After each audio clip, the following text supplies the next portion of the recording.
Okay, so gagayahin lang ulit tayo ngayong araw kasi may nakita ko dito. May nilalagay siya. Alam mo yung panlagay siya kahit shaving foam, ano, shaving cream yan. Nilagay niya sa apa para magmukhang ice cream. Tapos, ang ginawa niya syempre, pinatikim niya sa apports niya. Tinan niya. Ano?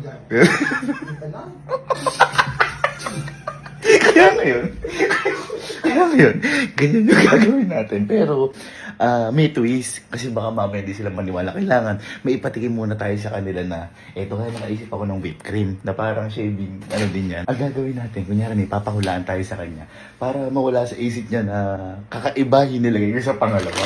So, nakabili na rin tayo ito ng